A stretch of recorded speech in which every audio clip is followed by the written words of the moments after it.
Hello, welcome back to the Transfer Portal CFB presented by NoContextCFB. Daniel Flick. Liam, what's going on, my friend? How you doing today?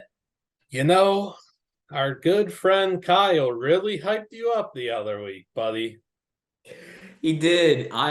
You know what? I saw the pod drop, and the first thing I did was start like clicking and clicking because I wanted to see like when my question came up. And I clicked probably 3 times. I heard my name drop in the first like 30 seconds, and I just started laughing so hard.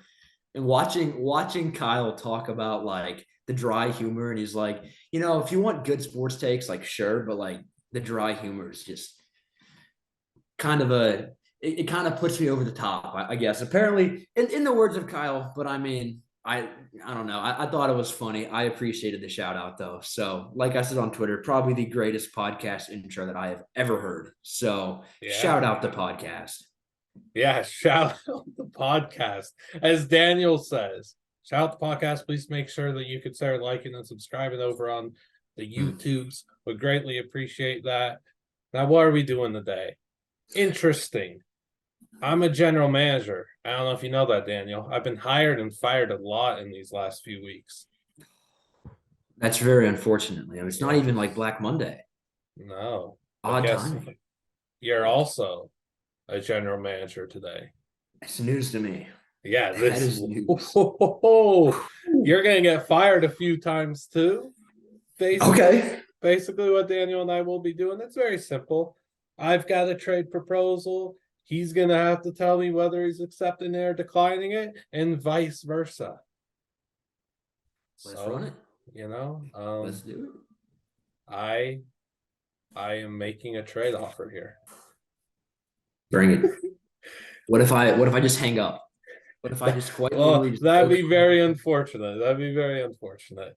I am the Detroit Lions. Okay. Dan Campbell approves of this trade. We are sending away pick number 6 and pick number 55. Goodbye, sayonara. Call up the Tennessee Titans. I want 11. I want your 2024 third, and I want your 2025 first.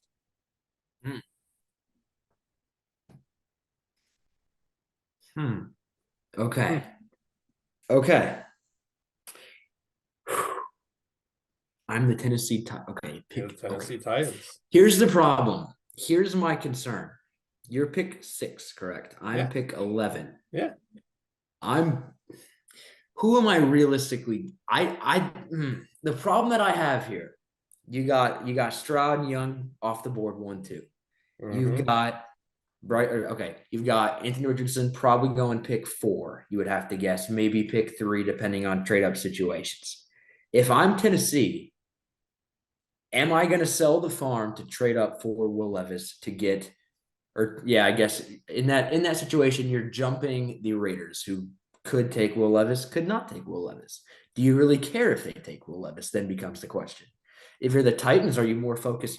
There's a lot of moving parts to this. I don't love it. I gotta say, I don't love it.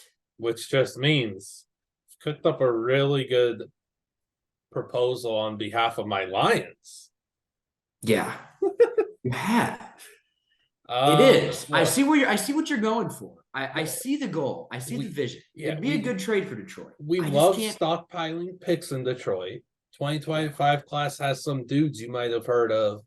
Harold Perkins, Travis Hunter Jr., Evan Stewart, etc., etc. That class is going to be good. We're doing our homework. We want another pick there. Here's the deal.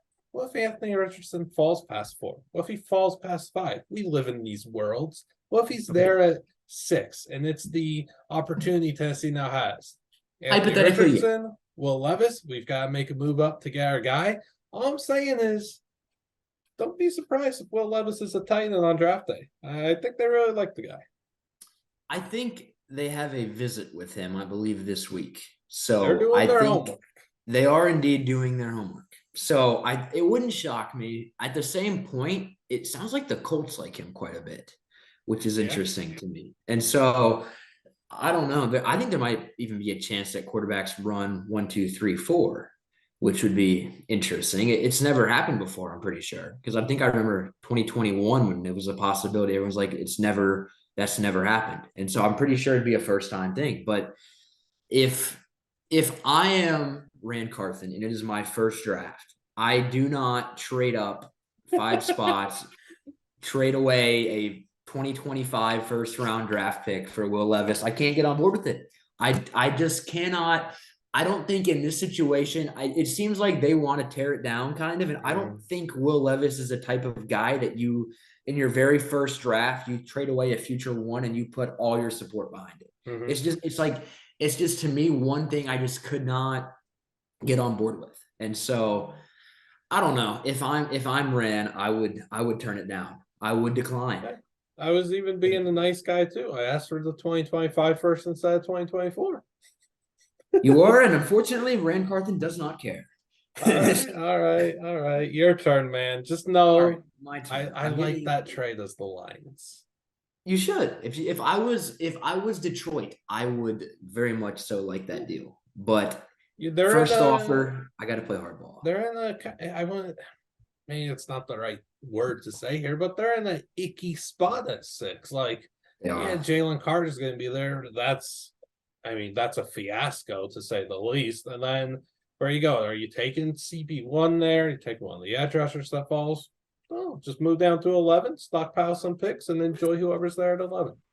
I don't hate it at all. And I actually think it'd be interesting if they traded up to 3 with Arizona. And then Arizona is still in position to get one of Carter or Tyree if they want it. I think that'd actually be a pretty good fit. But I'm on the clock. It is indeed my trade. I'm making sure my picks are in line right here. I am the Tampa Bay Buccaneers. Okay? I am Jason Licht. Okay.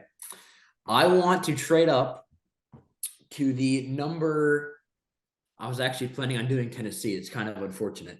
I want to go up to number 15 with the Green Bay Packers. Okay. We're going up to 15 with Green Bay. I am going to give you my pick this year. So it's pick 19. And then I'm also going to give you pick 50, which is our 2023 second round pick. And then because I'm a nice guy, I will throw in 153, which is our 5th round pick to go up 4 spots. Okay. So this year's 1, this year's 2, this year's 5. I want to draft Nolan Smith at pick 15. That's my plan. I want to jump the Lions, who I think like Nolan Smith a fair amount. And I also want to jump, you've got Pittsburgh in that range and Washington, who probably wouldn't draft Smith, but I'm not sure that either of those teams would want to actually move down. So I'll go up to 15. I'll make sure I get my guy. And I think 15 is a fine spot for Mr. Nolan Smith. Liam? And I'm getting 50. I'm getting which 5th rounder? 154, I believe. 153. Yeah, 153. And all I'm doing is surrendering 15, nothing else? Correct. Yeah. As a Green Bay Packer. Oh gosh, I just went in division too. I just realized that. See you, Detroit. As a Green Bay Packer, I'm taking this trade. I had 100% taken this trade. Getting 50 is nice. Now we're going to sit at 45 and 50. The 5th rounder is kind of irrelevant. Maybe I call you back up and I ask, hey, GM Daniel, I'll take like a 2024 4th or something instead. And add a 7th too while you're at it. Then I hang up the phone and I wait for you to call me back. And they're like, the whole Sonny Weaver situation. Yeah. Sonny, are we trading 6? Why didn't I do that when I was on the clock with Detroit? Okay, well, shout out draft day. Yeah, like I take this trade if I'm Green Bay. Getting 50 is nice. Now we're sitting at 45-50. The draft is like, it's got really good depth, and there's a lot of good top end talent. I don't think moving from 15 to 19 hurts at all, and we're picking up 50 for it. That's excellent. What are we going to do at 15 that we're not going to be able to do at 19? I feel like the same player pool is going to be available for us. And yeah, I don't know. If I was picking, I think I think the one worry here, if I was truly the GM, is being so high on Miles Murphy and him being available that it's hard for me to pass up on it at 15. But I mean, look, there's so many other talented players. It's fine. The picks are important. Lottery tickets, scratchers, whatever you want to call them. Who would I take at 19 if Miles Murphy's off the board, though? Probably not a tight end. No, definitely not. That doesn't fit our values. I mean, I just don't think JSN's gonna be there, so that's an issue. I don't think I'll be okay. So I've been seeing a lot of people like connecting Jordan Addison and Green Bay, and I just have wanted to shut that down so often and so quickly. That's not happening. Green Bay is so keen on high RAS scores, especially at receiver, and Jordan Addison does not fit that mold. It's as simple as that. I don't necessarily think they'd be Quentin people either.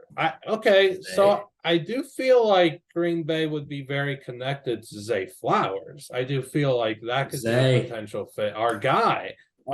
Zay.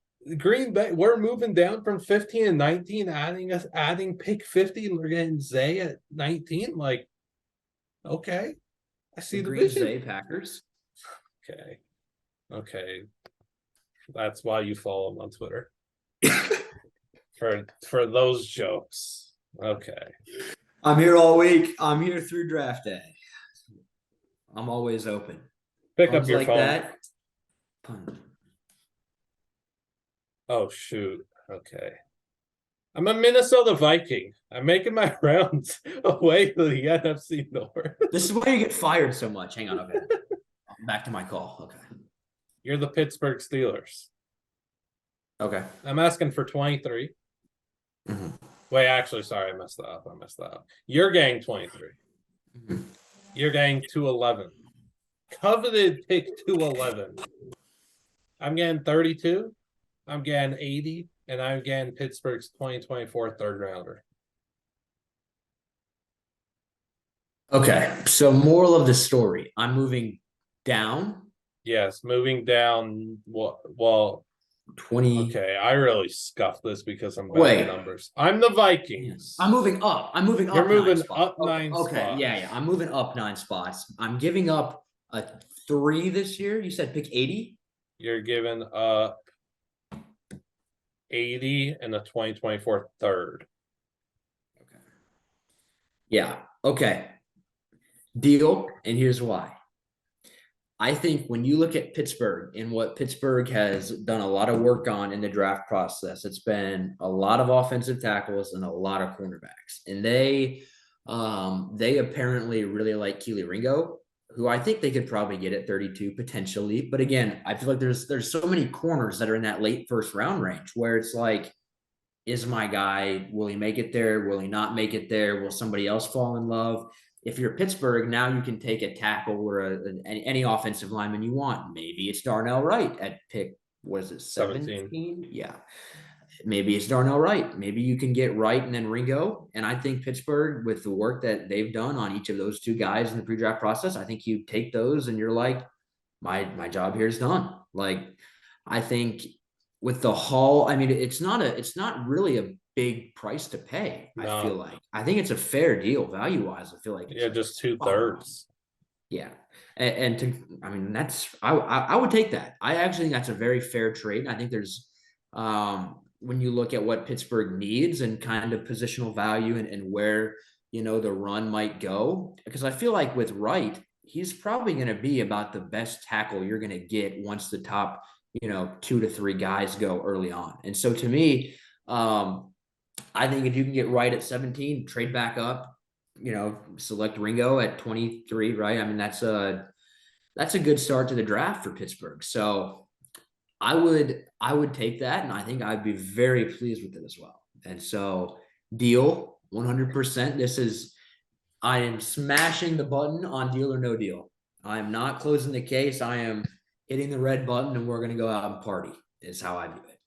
All right. So look, I need that third rounder because if I'm not mistaken, I needed that 2024 third because if I'm not mistaken, we lost that pick in the Hawkinson trade.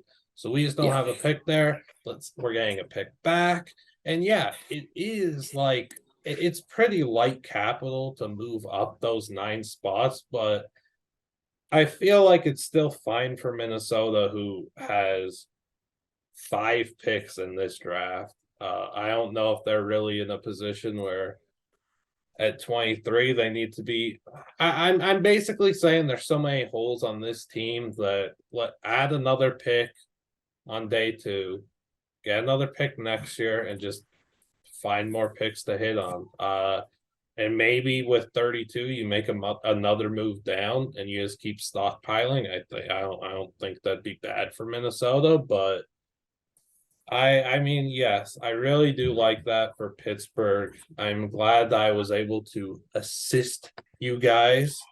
And I just feel, I mean, maybe if this trade were to happen, maybe the Capitals just a little bit more and I undersold it, but I would not be surprised if those 2 teams made a trade on draft night for those exact 2 picks.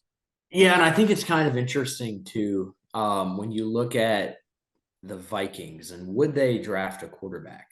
Would they think about it?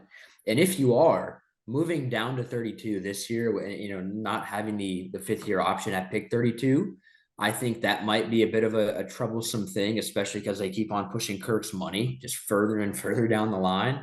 And so that 5th year might actually be very important.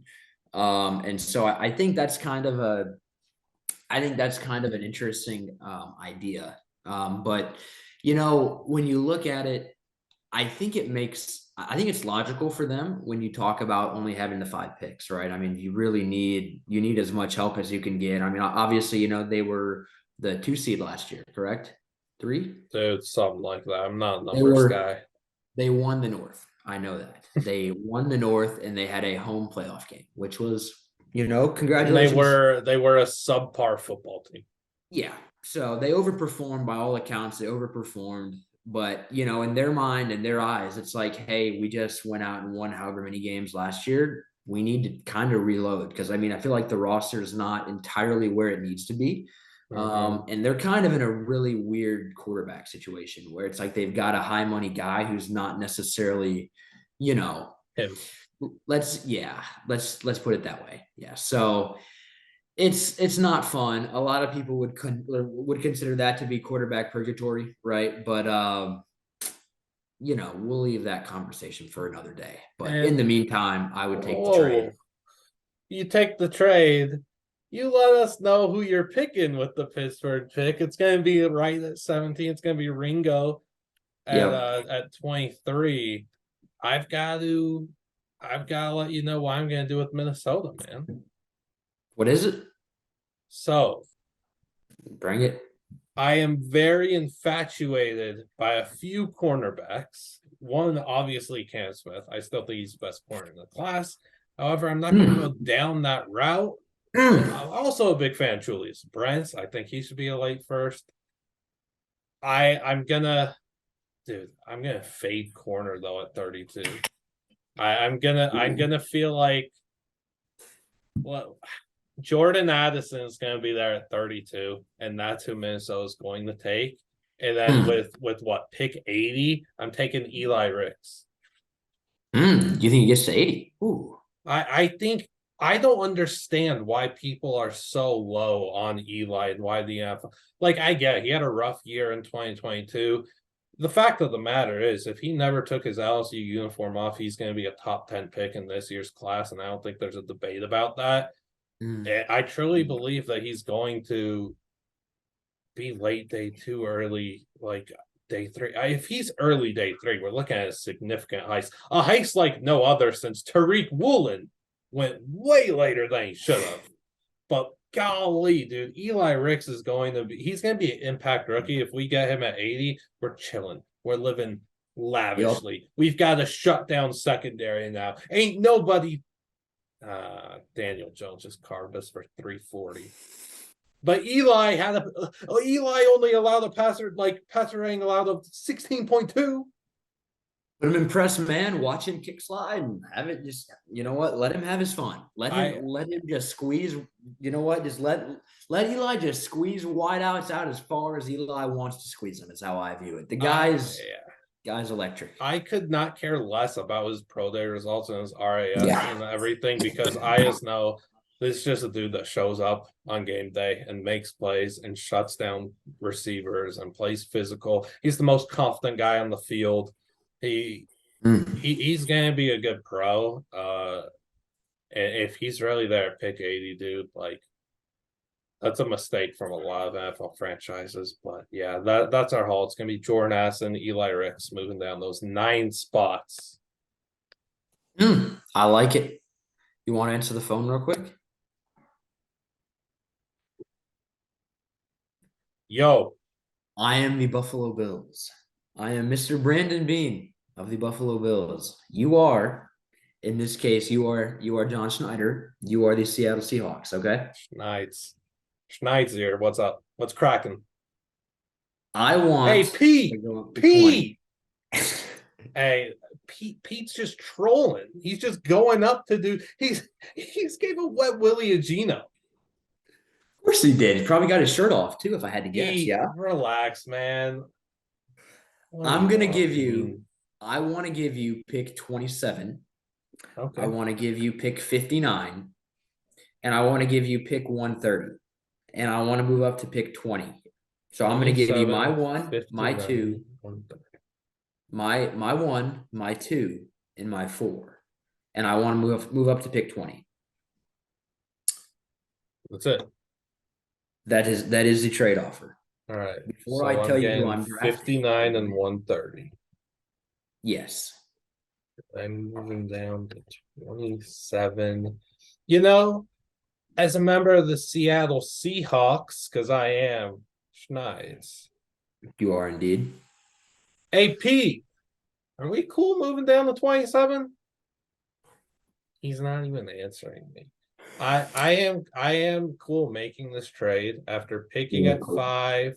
And in this reality, we picked Will Anderson at 5. Wow. Yeah. We hit it big. Let's go. Now we're sitting at 20 and oh yeah, I could get off the phone now. I'm not sure this anymore. I accepted the trade. Now we're picking at 20 and we already have Will Anderson Jr. in our pocket. What are we gonna do at 20? What are we gonna do? We're gonna trade down. I like the comfortability of adding because what do we have? Let me look at what we have in Seattle for other picks. We have 37, we have 52, 83. Now we're adding 59. So we've got 3 second rounders now and still 2 first rounders.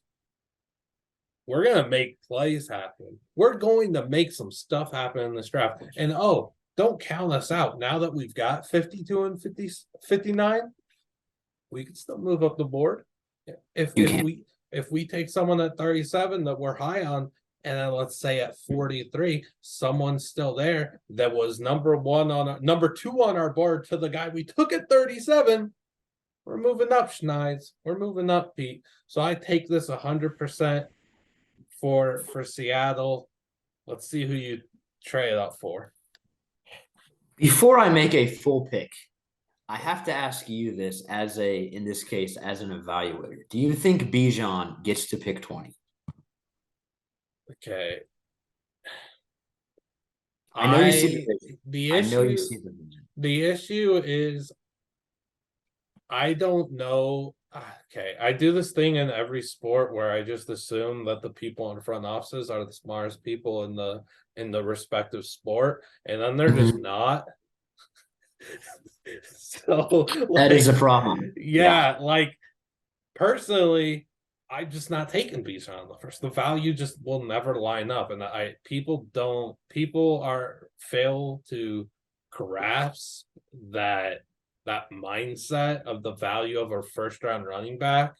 It just doesn't hit. It just, yeah, I don't know. I could very well see Bijan being there at 20 though. If he goes, let's say top 15, I'm going to be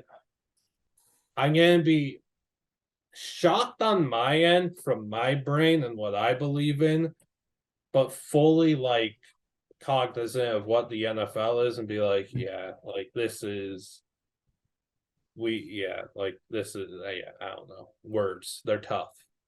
Yeah, here's kind of what I think. Now, the Bills just drafted James Cook last year in round 2. Yeah. But I think if you draft Bijan, you're not entirely maximizing James Cook's skill set because he's a heck of a receiver. And then you're not going to be fully maximizing Bijan's skill set because he is also a heck of a receiver. However, with Bijan, you add him into that offense with the amount of playmakers on that team. You got Josh Allen, you got Stephon Diggs, and you get Bijan in there. And then you've got complementary guys like a James Cook, like a Dawson Knox, like a Gabe Davis. You've got some guys there. However, I don't think I'm going to go Bijan here. Okay. I think in this instance, I am going to lean with Quentin Johnston. Oh.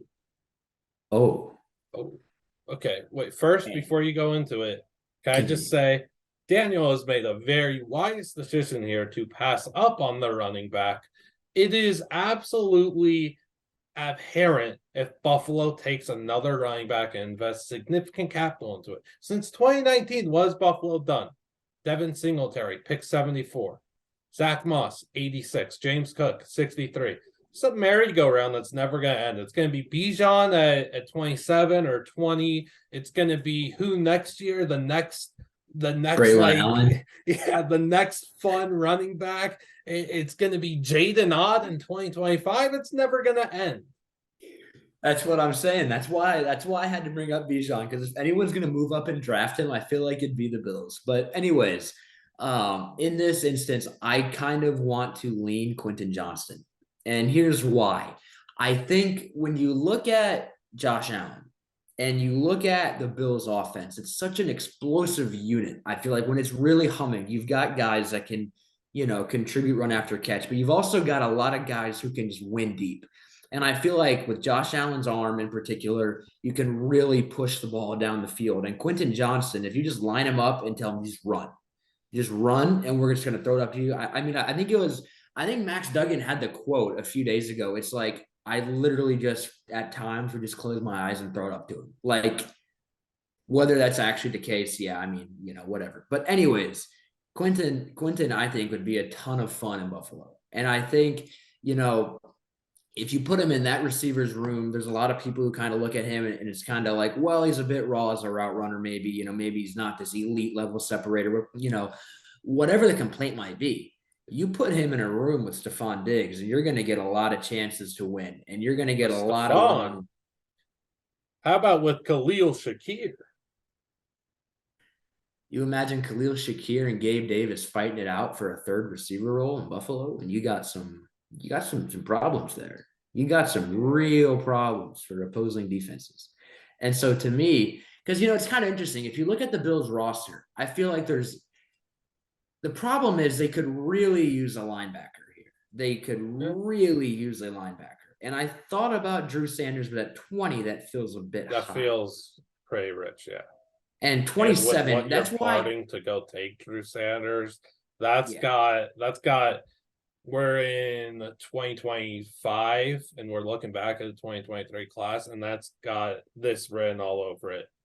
Buffalo traded insert player here that went at 50. What's the pick? I'm so bad. At 59, they traded that pick to move up 7 spots to take Drew Sanders, who has been on the side of a milk carton his entire career. That's what's got written all over it.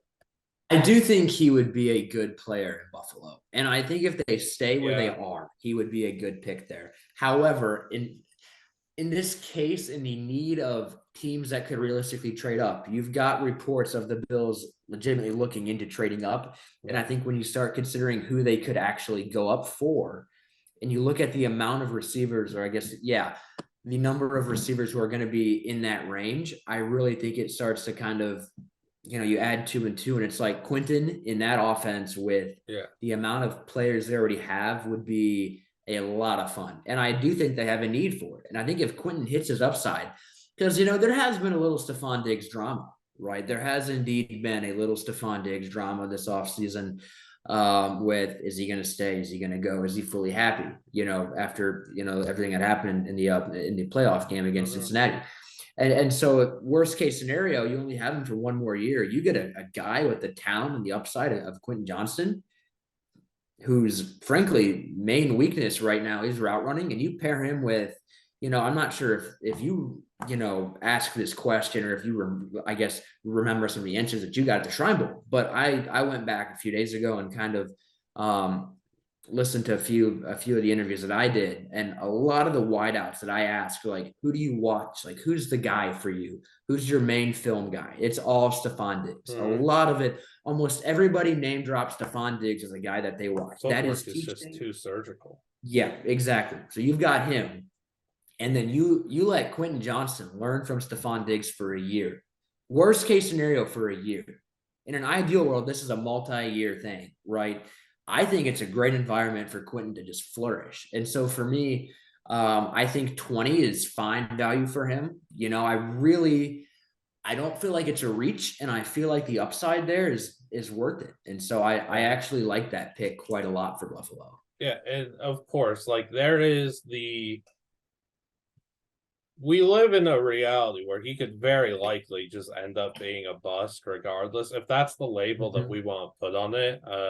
It's sometimes an unfair label because it ain't his fault. It's the media's fault for hyping him up so much and making him have to defy these unfair expectations. But he's a guy where the landing spot's going to be so dang crucial.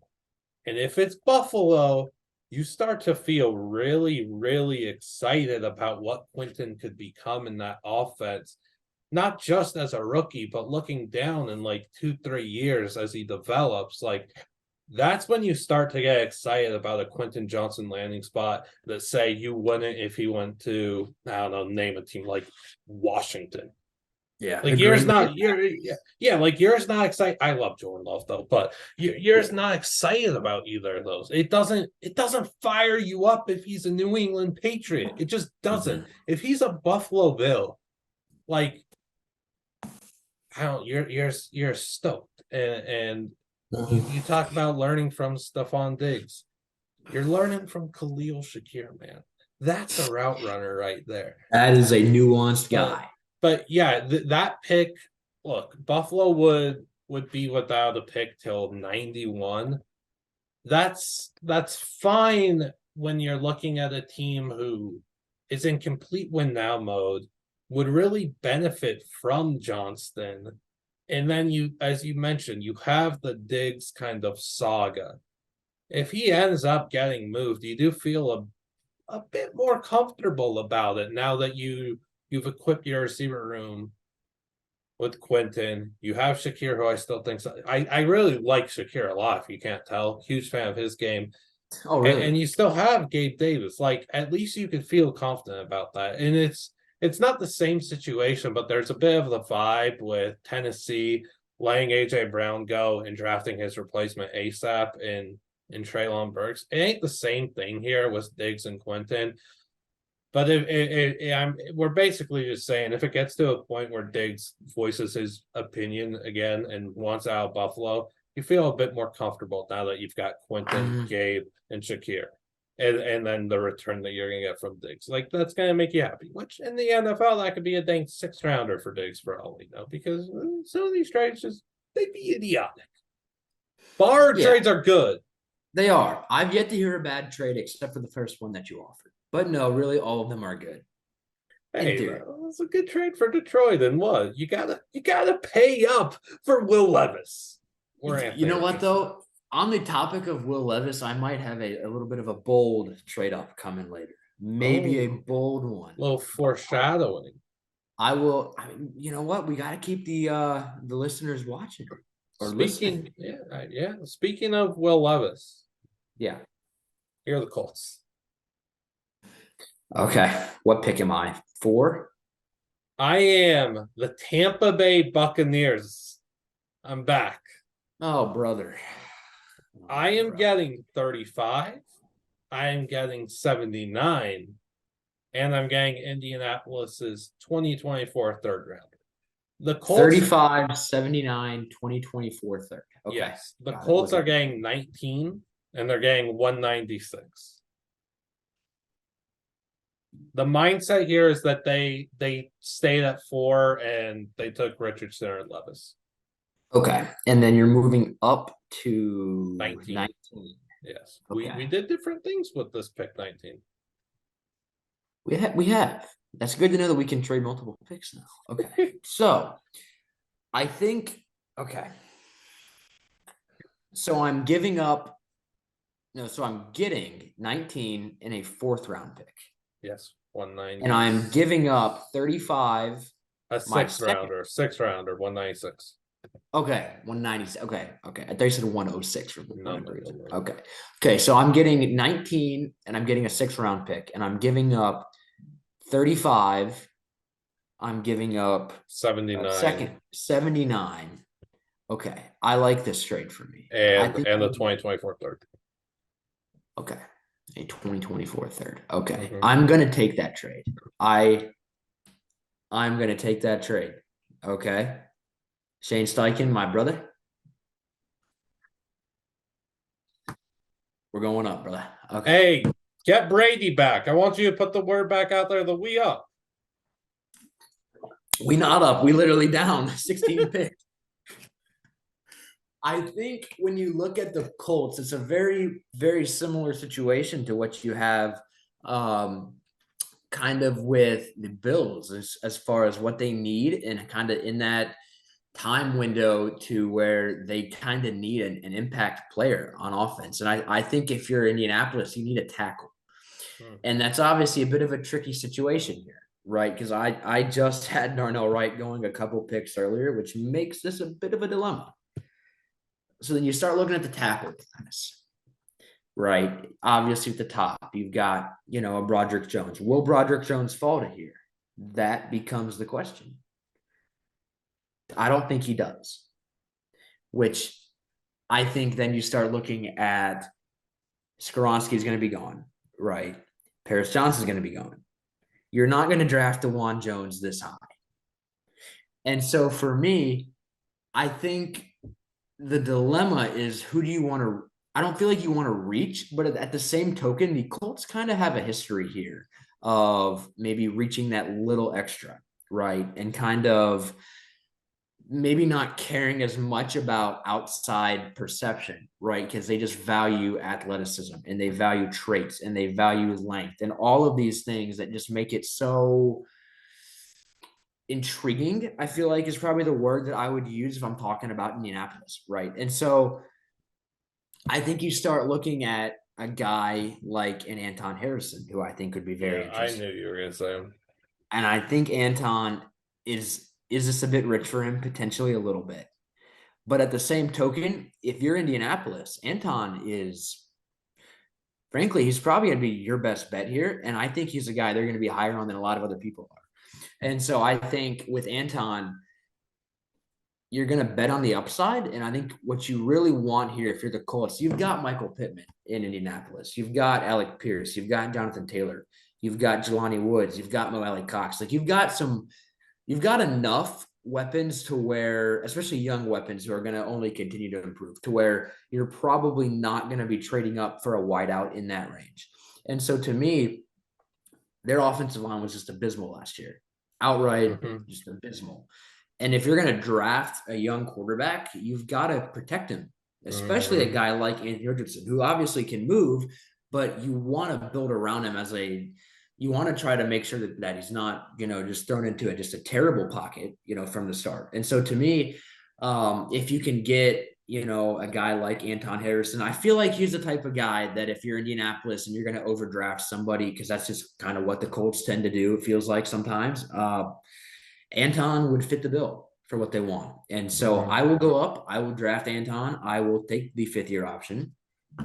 And I will take whatever hate may be coming my way from the Colts fan base. But Look, when you started talking about which offensive lineman, you said no Broderick, and then Indianapolis, just immediately, yeah, Anton would be the guy. Also, I forgot to mention, as part of the Bucks package, we're also getting 138.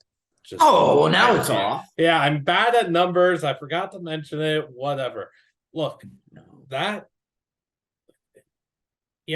that'd be good for Indianapolis, I think. Again, the 5th-year option is super important. Anton is going to be like, that guy's going to boom, or he's going to bust. I don't really know if there's going to be an in-between. So if you're hitting on Anton, probably just struck gold. And like you mentioned, I hypothesize this one as you took your quarterback at 4, equip an offensive lineman to your team at 19. That's why you're making the trade. Tampa Bay, well, I mean, are they in a position where, I mean, they're just move back, stockpile picks, figure something out. What are we going to do at 35? I don't know. Not take a running back, though. That's not going to help us. Right. It's not going to help us. Not at all. Who are we going to take?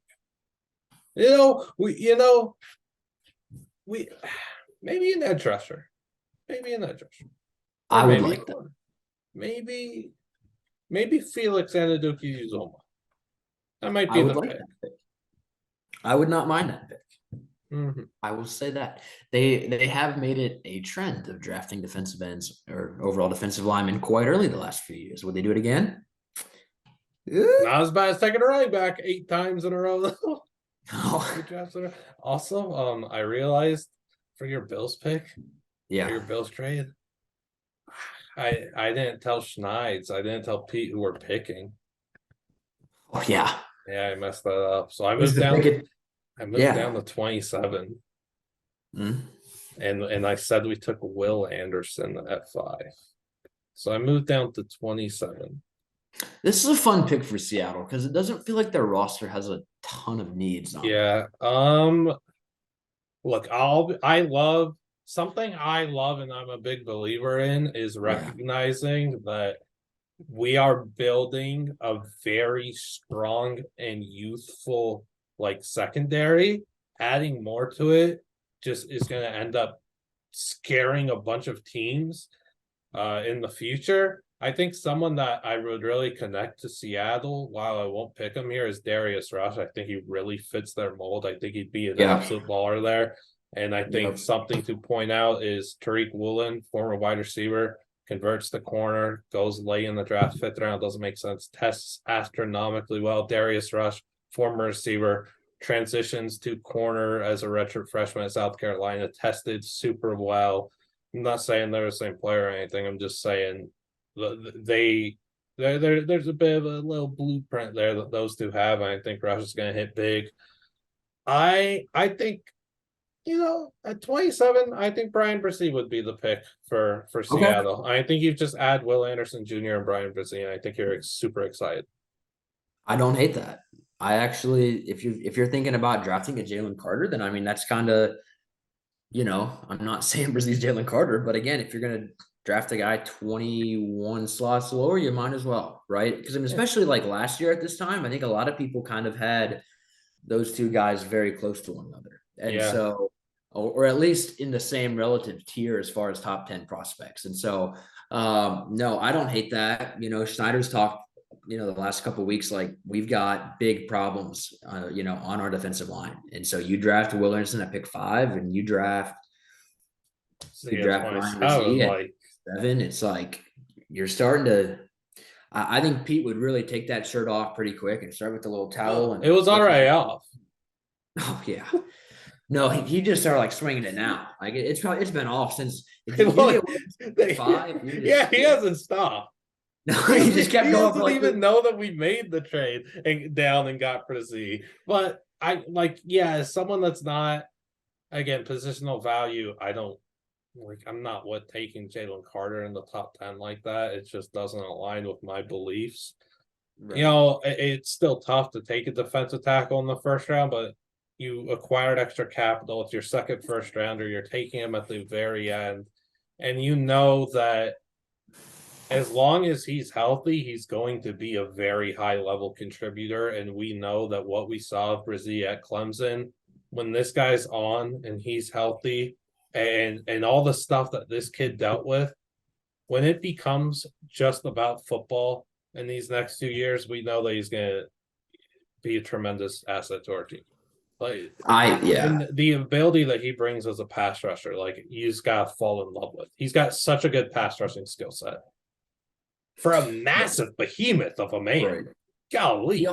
He also moved. I thought at the combine he moved really well. Yeah. Too. Like I left the combine thinking like this guy is really gonna be a good pro because he stood out in a very good way. Mm-hmm. One other, I guess, name that I want to throw out for Seattle. KalijahCansey, I think, would be a very, if you think about it, this is a team that made Poona Ford such a good player. You know, that made Poona Ford, who went undrafted because he was 5'11". Like, Seattle is not going to be the team who looks at a tiny guy and is like, oh, he can't play.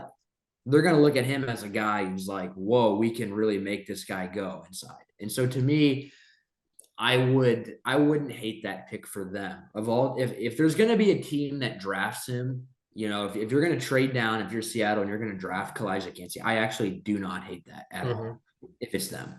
But that would just be my take on it. I'm not sure he even goes first round, but if someone's going to do it, might as well be Seattle. Yep. And my bad for forgetting to share my Seattle picks as that comes to the Buffalo trade after we just did Indianapolis, Tampa Bay. Classic Williams stuff. Classic. All right, I'm back. I'm back on the phones, working the phones. I'm Dave Ziegler. Got you on speakerphone. I'm now 2.5 months removed from chopping it up with Bill Belichick at the Shrine Bowl. Shout out Vegas. Shout out Eric Galco. But I'm not calling Bill. You ready? I am going to call the Jacksonville Jaguars. You own pick 24. Okay. I am going to offer you pick 38, pick 70, and pick 100. And I want pick 24. Do you accept the offer?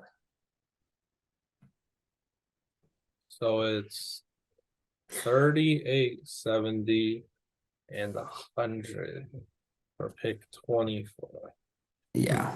So off the Jags front office character here, I could say I was very interested in making a move with Jacksonville and trying to find a way for them to move up or down and really couldn't find a partner. However, trading down is always very good and it's great and all that stuff. You get 3,100 picks for your young roster. Yeah, I don't see a world where Jacksonville can really deny this because now you've got 38, 70, and 100 in addition to 56, 88, 121, 127. You have, what is that? 1, 2, 3, 4, 5, 6, 7. That's 7 picks in the top 127. Yeah, I'll stretch it out to 127. That's a lot of good capital to make a lot of good things with. And don't let people tell you otherwise. There's so much talent in this draft. There's a lot of depth. And now we're just throwing. Okay. I have chopsticks, but pretend these are darts. Now we're just throwing darts. We're just throwing darts all across the board. And we could hit. We could hit often. So I take that trade as Jacksonville. I'll let you go. Here's where my take comes into play. Okay. Here is where we get a little fun with it. In a world, now, earlier we had the Colts taking Anthony Richardson, correct? Mm-hmm. But I think in this hypothetical, Will Levis is not a Las Vegas Raider, right? We're gonna put it on the couch. Okay, Will Levis, you are not a Las Vegas Raider. The Las Vegas Raiders now, using their second-round pick, their third-round pick, and their third-round compensatory pick, trade back into the first round ahead of some other teams who could maybe consider drafting a quarterback, and they draft Hendon Hooker at pick 24. You've got Jimmy G. You've got Brian Hoyer. Your Hendon Hooker, you should be back by training camp, I believe is the word on his status right now, but you do not have to rush back because you are going to be our number 3 quarterback your rookie year. as far as playing shape. You will not be the starter. You will not be the backup. You quite literally just you get healthy.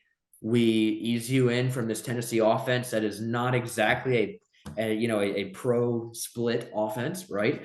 And we're just going to let you get healthy, and we're going to trust that your arm talent and your natural football ability that proved itself to be very good this past year is going to elevate. And we're going to trust that come 2024, you're going to be ready to roll and have a shot to win the starting job. And we've got you on a 5th-year option now. Mm-hmm. So Here's the issue, though. I kind of like it. I talked with Eric at home about this on our video last week where we were projecting higher or lower for pick positions. Hendon Hooker was one of the guys that got brought up. I don't remember the number. It was somewhere in this range though, early 30s. The issue is the 5th-year option means nothing for Hendon Hooker. Yeah. In his fifth year, he's going to be 30 years old. Mm-hmm. I think the thing here is you're going to know relatively early if Hooker hit for your franchise or not, and you're going to know that we're going to have to ink this guy to a deal ASAP, or he's just kicking it on another team in 5 years. Like I don't know if the 5th-year option is that big of a deal for him. I get it, but again, at the same token, I feel like it's always going to be important in one way or another. But B, hang on. B, with the age that modern quarterbacks are playing to, I feel like you think of 30 and it's like, whoa, that's so old, right? Because it really kind of is, especially for like a rookie contract. But if you think about it, if he plays until he's 41, hypothetically, now again, as you said, you're going to know pretty quick whether or not he's going to end up being the guy or not the guy. But I feel like with him, the problem that you have is that it's like, especially if you're the Raiders, you're not going to play him until 2024, probably at the earliest, mm-hmm. right? And so then you give yourself probably 2 years of evaluation.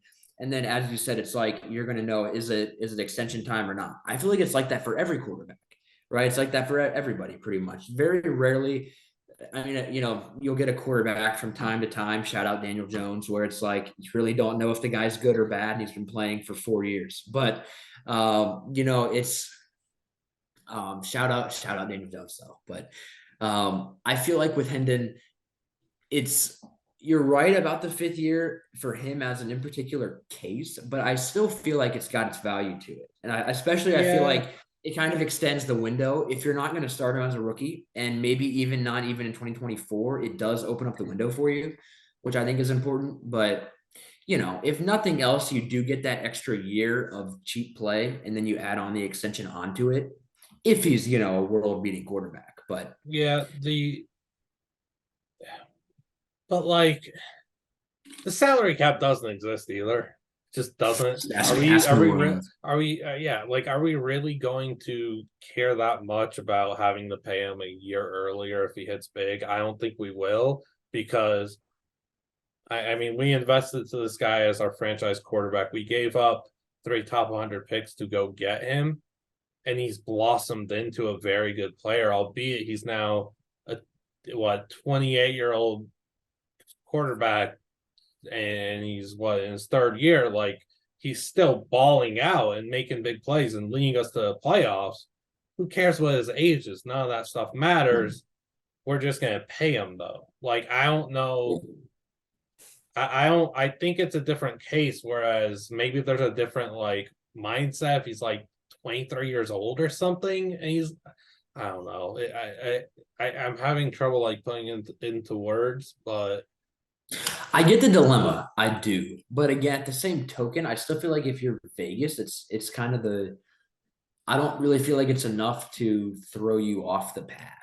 You know what I'm saying? I feel like it's an added benefit. Like, I feel like in this case, we're kind of talking about, is it really valuable? I would argue it would. You would argue that I'm always a believer in just from a philosophical standpoint, I'm always a believer that it is quite valuable. But even if whatever side of the fence you're on, it's, for me, doesn't really change the fact that I feel like he's he's the type of guy that would make sense for where the Raiders are as a franchise. And if you're, especially Vegas, I think when you look at last year and you look at how many one possession games they lost and how much that tends to flip year over year in the NFL, they could easily be a playoff team. Hypothetically, I'm not saying they will be. That is not a hot take or anything by me, but it is in theory, you could have a situation where if their record in one score games flips, are they a playoff team? Very close, I'm pretty sure, if not 100%. Now, again, it's hard to actually have that flip, but if the mean is, going to be 500, then naturally, if you're bad one year, you should, in theory, flip the other direction.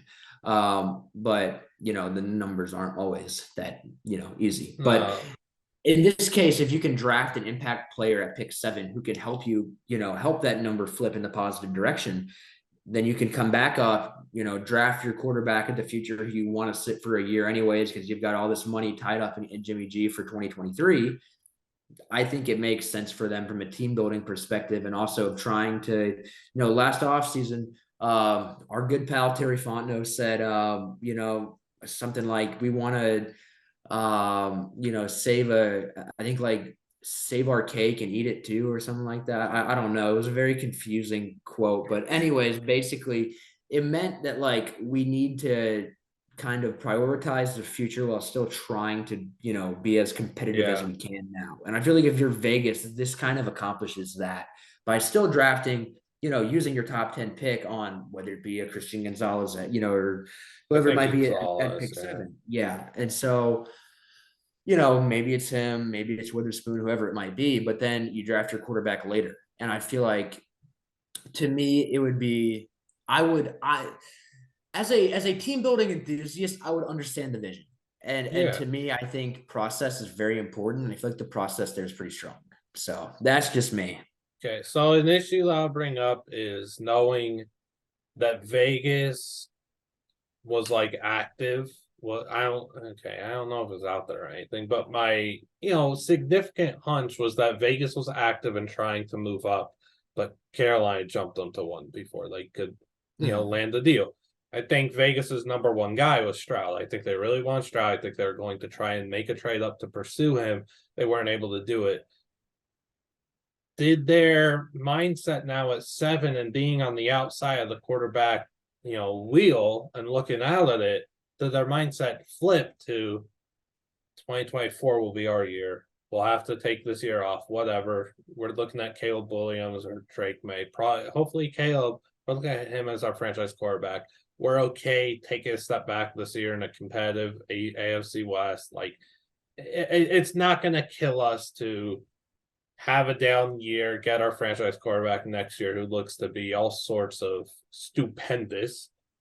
Like, I think that's where their mindset could flip, and it's giving up the 3 top 100 picks for, I don't know. I feel like it's just a tough pill to swallow, giving up the 3 top 100 picks for Hendon, who, he's 25, but does the age really matter for a quarterback? I understand that it's not a big deal or whatever, but that's the issue I have, is I think Vegas could get a lot more mileage out of those picks. Yeah, for me, the dilemma there, though, the dilemma lies in, if you're Josh McDaniels, how confident are you that you're going to be around next year if you're bad enough to draft Caleb Williams? That's the problem, because if you're out here like, we're just going to pack it in, how is ownership going to feel about that?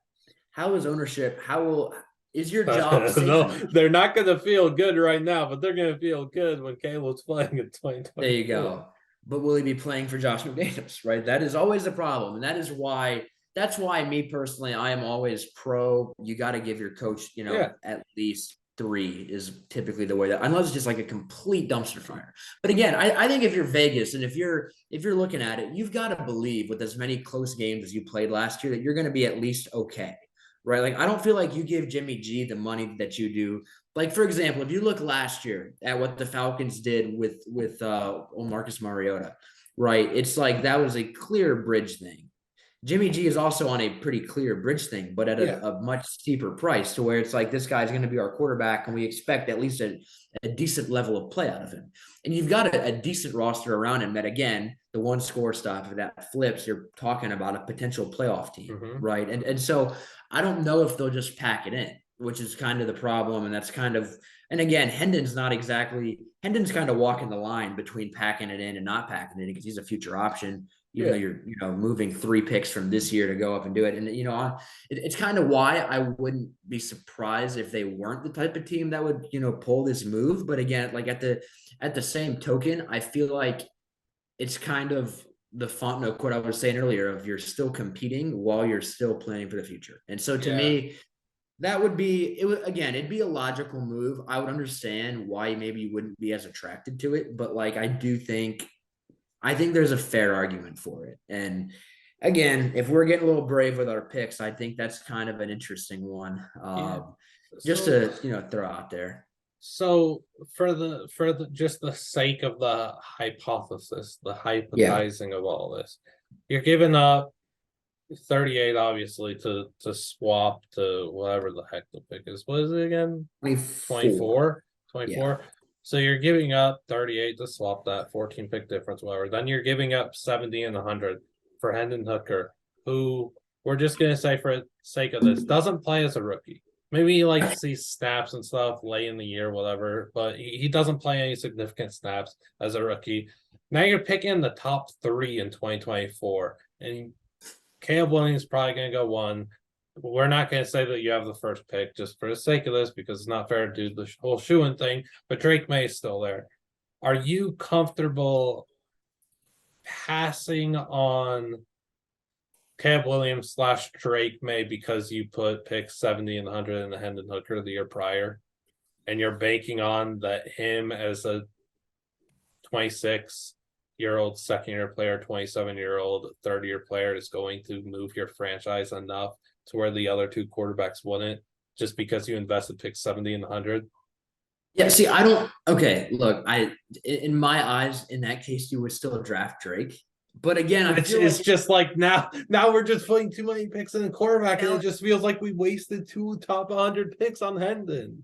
I concur. It's a feel-good story for Hendon. Woo! Here's the thing, though, is that I still don't think the Raiders are bad enough to actually be in the mix for Drake May in that situation. But again, I completely get it. I completely get it. The thing is, though, is that by that point, you will probably know with Hendon, and then you can kind of plan from there. But I think if you're the Raiders and you've got some of the guys that you have on that roster, and again, they've been connected with quarterbacks, right? Like they are looking at the quarterback market. Right. So it's to me, if you're looking for teams who could realistically draft a quarterback and you're looking for teams who logically wouldn't need Hendon to play early, who could ease him in, I think Vegas makes a lot of sense on that front. And then again, you look at next year, will they be bad enough to draft Drake May? I really don't think they will be.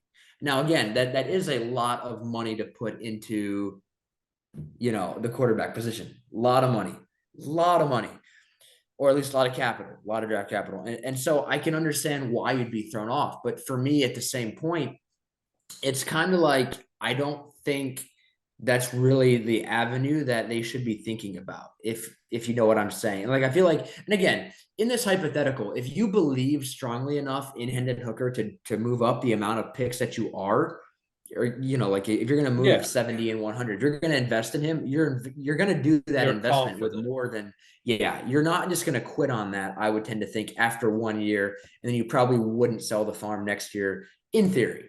Mm-hmm. But again, that's why, because you kind of start mixing in hypotheticals of, well, what if they're just abysmal next year, and what if they're in this, and what if they're that, on top of an already hypothetical trade, which is great. Look, I think if I'm Vegas, I think I'm looking. I truthfully think I'd be looking to trade 7 down and acquire an extra 2024 first. I think that's where my mindset would be if I'm in their front office, because and then whether they take Hendon or not, we just did that whole dance. You're still looking at an opportunity where if they are bad, let's say they have 2 a top 10 pick and a top 15 pick. Let's go there. Okay. Let's say, dude,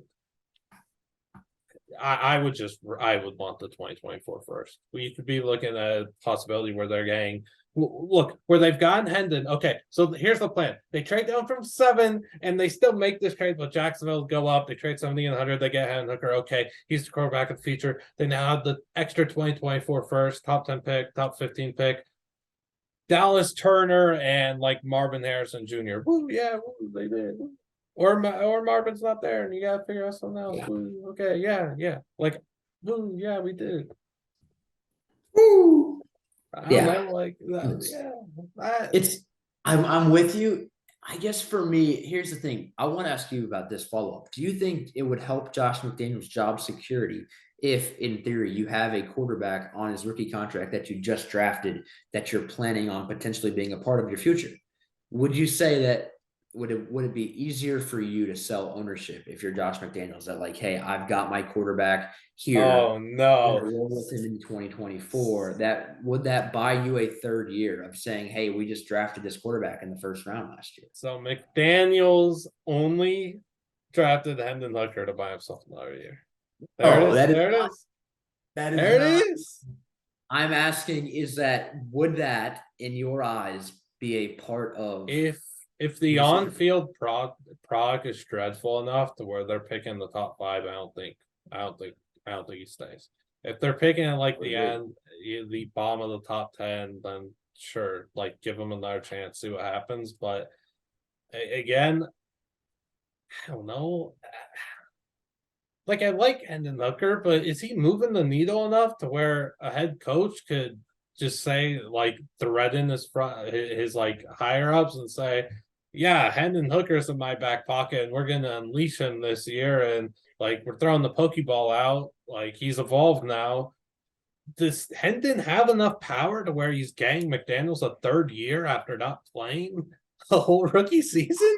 I feel like, again, and here's what it kind of comes down to, is it's all going to be about trust, right? It's like, because if you're going to, would you trust Hendon? Would you trust Josh McDaniels? Like if you're Al Davis, or if you're anybody within the Raiders front office, right? Whoever's still there now, ownership, like whatever it might be, right? You've got to figure out, do I trust Josh McDaniels to A, coach my football team?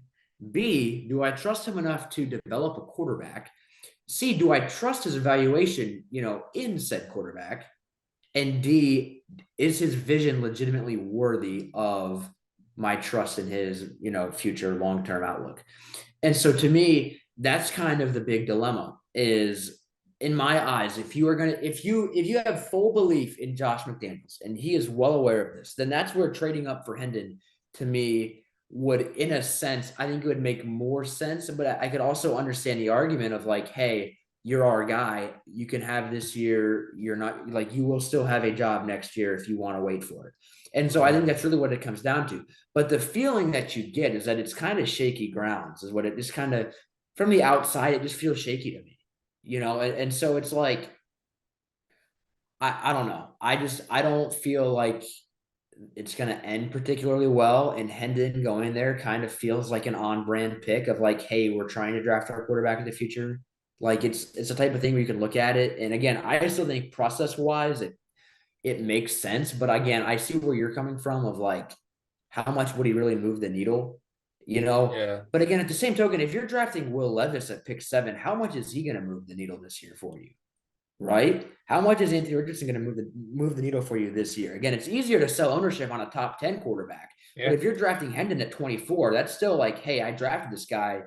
You believed in me. You believed in me. I believe in Hendon. I took him top 25. Like, I believe in this guy. Yeah.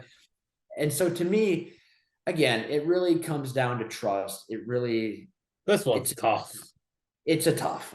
And the Raiders are not in a very fun position, but it is fun because it's a lot to talk about. So it is. And then we still have to do the Jaguars part of this and what I'm doing. So I trade down from 24 to 38. Who am I taking at 38? I'm just gonna speed run through this because I don't know if you have a fourth one, but I'm done. No, I'm out. Okay. I'm out. The Hendon debate is like, okay. So clear my brain. Okay. So Jacksonville's moved down 38. I look at Cedric Tillman. I see that he's getting a lot more love recently, and I feel very comfortable if I'm able to add 3 picks in the top 100, essentially 2 extra picks in the top 100. Feel really good about being able to take Cedric Tillman at 38, adding that capital. I'm a big believer in Cedric.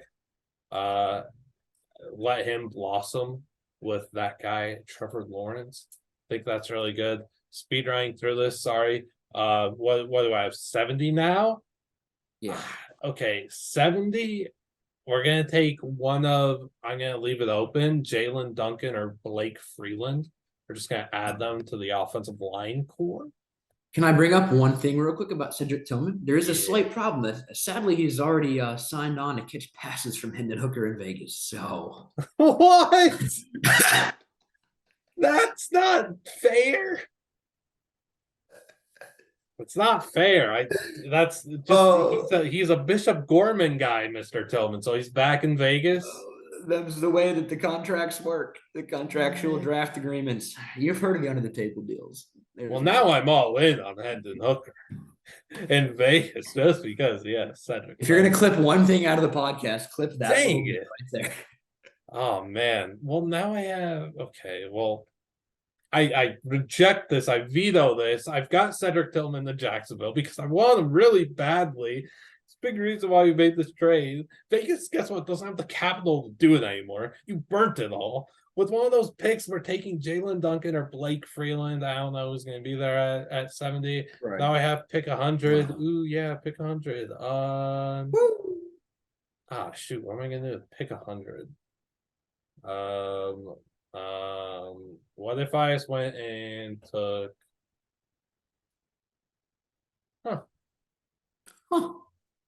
Zach Kuntz?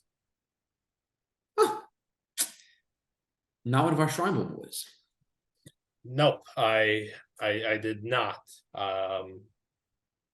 But with that trade down, while Vegas is making the move up to for Hendon, quarterback, fun stuff. We trade down with Jacksonville. We add a receiver in Cedric Tillman. We add an offensive lineman in Duncan or Freeland, and we add tight end in Kuntz. Makes life easier for Trevor. Trevor Lawrence is smiling right now. So is it. I did have I have another one that I did in an article that we did recently. I wasn't gonna bring it up. I am because it's the Raiders. Okay. I hate to break this to you. The Buffalo Bills and the Las Vegas Raiders have made a trade where Vegas is trading up to get 27 and Buffalo's trading down to get 38, 100, 231 and a 2024 third. I don't hate that deal. Is Vegas moving up for Hendon Hooker in that trade too? Yeah, indubitably. They get Hendon, the Bills get a linebacker. There you go. Oh, well, that's where I didn't go. Did we just summarize the entire last 30 minutes of this podcast in one move? The Bills moved down for Cody Mauch. Okay. Yeah. Okay. Now, let me set the vision here. Linebacker. Running back. No thanks. We're not going back down that path. We need an offensive lineman that's going to help our run game in the big way. Mauch might be the best run blocker in the class. If not, top 2, top 3, he's up there. I think he's the best run blocker in the class. Maybe that's ginger bias. I can't. You have to decide that. Also, just versatile and everything. That's fun. But imagine what that's going to be like when Buffalo's fan base sees Cody Mauch for the first time. Oh my God. And the love that those two are going to share. This is a match made in heaven, Daniel. I would support that. No, yes. I would actually, if you think about where he would be best, okay, the Bills, the Green Bay Packers have to be on the list. I feel like Green Bay, you put them in Green Bay, that'd be a lot of fun too. I'm not even talking like scheme. I'm just sort of talking like personality environment, stuff. atmosphere. Yeah. Green Bay make a lot. Okay. One other one, Detroit. Imagine Cody Mauch and Dan Campbell. Yeah. Just imagine. Imagine the knees that'd be being bitten off there. Like, I mean, I want it. I need it. I need that. We need that. That's good. It means more than a trophy. Like we need it all. Yeah, So I'd value that. very excited to see where Cody goes. I'm really hoping Buffalo. I think Buffalo would just be it'd be tremendous. But yeah. Imagine if the Bills just drafted players solely off of like who would fit in best in Bills Mafia. Okay, well, Cody Mauk has to be number 1 overall pick. Who are we looking at for another though? Oh, I don't say Will Levis. I don't think they'd vibe with the coffee mayo and his food appetite and all that. I don't see they that. definitely would not. Okay, I'm trying to think of okay. I feel like who was the okay, late round pick? I'm gonna skip ahead a late round pick, or maybe even number 2. Mason Brooks has to be on there. Do you Oh remember yeah, Mason Brooks? yeah. Mason Brooks has to be. Shout out Mason Brooks for being hilarious in the Shrine Bowl. That guy, he's a character. So Mason Brooks has to be up there. I feel like we got to give him a Northeast guy too. I really feel like they need a Northeastern kid. Who would fit the bill? Okay, nice joke, man. Whether you meant to do it on purpose or not. He's not even gonna tell me if you did that on purpose. No, What? definitely did not. Northeast guy? Oh, I don't know. I don't know. I mean, like, there's got to be. Who do you feel like is actually crazy enough to jump through a table? Brooks. Brooks, definitely. So, like, it's really just only offensive linemen. It's Is quite weird. well, that's why I'm trying to think of someone else. Oh, Jackie Chan. Jackie Chan, there you go. Oh, Oregon had an offensive TJ Bass. Guy shows up at the combine, full on flow, backwards hat, literally living his best life. I actually asked him about the flow. He's like, just a quiet guy, loud hair. And I'm just like, Quiet guy, loud hair. I was like, okay, brother. So we took that one, moved on. But no, I mean, he's you could build an entire starting 5 out of just like up front, like just out of characters that fit Bill's Mafia. Isn't Jackie 100%. Chan a Northeast guy? He went to Pace. That's up there. I think that's in New York or somewhere near there. Yeah. Shout out Pace. Pace University. Yes, and we just need to think of a non-offensive lineman though. Got to be a tight end at that. Yeah, that's the issue. Like, well, if we didn't go tight end. Look, I spoke to Tucker Kraft, but do we want to stay in the FCS and Dakota world? Tucker Kraft was a very interesting combine interview. I remember him because he was telling me. I asked him about his combine experience, like his favorite combine, or like his welcome to the combine moment. And he's like, "Yeah, I was waiting in line for medical for like 9 hours." I'm like, "Oh, okay, brother." And then like I think I asked him again, like who all he met with formally, and he's like, "Dude, at this point, like everybody." And I'm just like, "Bro was not." He was not. He was gassed. The guy was at that point in the combine process, like a day before going, like and actually like testing. He was gone, and like I don't know. I don't know if he's got the energy to match Bill's Mafia. I gotta say, I do not. So you didn't get like the intense Tucker Kraft. No, I got the tired Tucker Kraft, not the wired Tucker Kraft. We got the intense one, and like Okay. talking about, yeah, I got like 6-figure deals and to transfer to big schools. Do I want to do that? And I tell my people at South Dakota State, and they just tell me up front, look, here's another guy here. But there, you'd still be another guy, but you're making more money. Here's the thing. We could just, we'll be able to replace you. It's okay. We support you fully and all this and that. If you want to go, do it. But here you could compete for a national championship, which you won. It's a complete family atmosphere, and we're going to do our best to get you to the NFL, and we can't guarantee that your next spot's going to do that while paying you so much money. We could guarantee that we're going to get you paid though. So, but like he's very intense about it, and Yeah. I do have a name. I just thought of a name. I did too. What's yours though? Kyle Soley. Okay, I did think of him in the back of my head, but Sean Tucker was mine. Sean Tucker, you know what? I could see it. I do. Imagine Running Bills back, Mafia just though. loving the Twitter post. Yeah, I know. But they'd love the Twitter post. I actually asked Sean Tucker about that at the combine. What? Like, yeah. Yeah. I asked him about the Twitter post. I was like, why? Why now? He's like, I started in high school and I just never stopped. I'm gonna guess he won't stop in the NFL either. No, he Bills Mafia's definitely gonna love won't. it. Yeah, Bills Mafia would love that. They will love that. Kyle would be good too there. Kyle Soley, Buffalo Bill. Kyle, if you're watching this, dude, first off, answer the group DM. Secondly, why have you watched like 2 hours? Secondly, welcome to Buffalo, my brother. In my pick is in article, I sent Kyle to Denver. Okay. The Broncos. Kind of a boring Yeah. destination for the kid.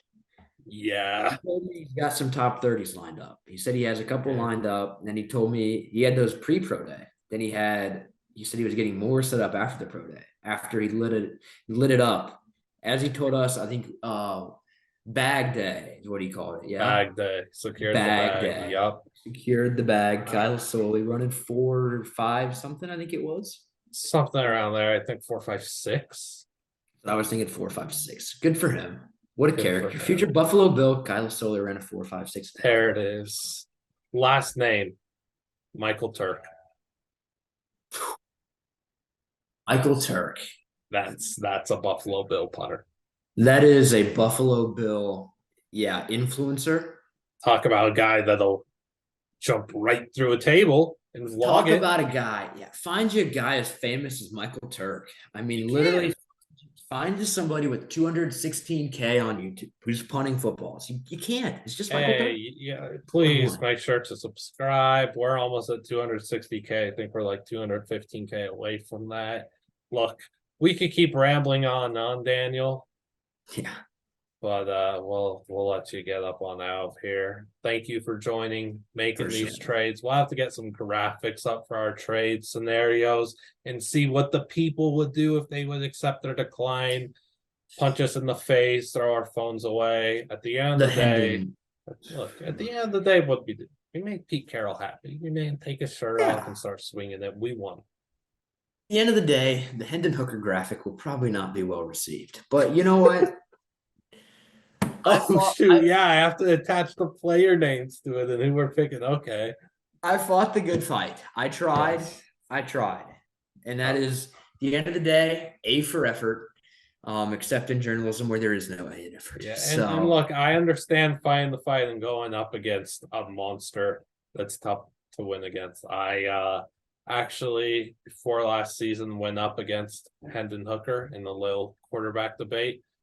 And I represented Spencer Rattler, and that was a tough battle to win. Yeah, that was a tough battle to win. Yeah, I don't think you won that one. Here's the thing, though. We'll know. We'll know in 2030 if I won or not. Well, if he wins an XFL title. If Rattler wins the Heisman next year. Okay, but yeah. Heisman pick. Oh, okay. If I have to have a Heisman pick right now, guess what? It's Caleb Williams. Guess what? It's Caleb My Heisman pick? Yeah. It's Jalen Milroe. No, it's definitely not Jalen Milroe. My Heisman pick, you want to pick Caleb, but you know it's not going to be Caleb. You want to pick Drake May, but you don't think it's going to be Drake May because it's the Bryce Young, CJ Stroud deal all over again. So it's going to be the next big quarterback. So it is going to be, let's see, who's going to start at quarterback for Ohio State next year? Yeah, we don't know yet. It might be Devin Brown. Devin Brown, Heisman Trophy winner.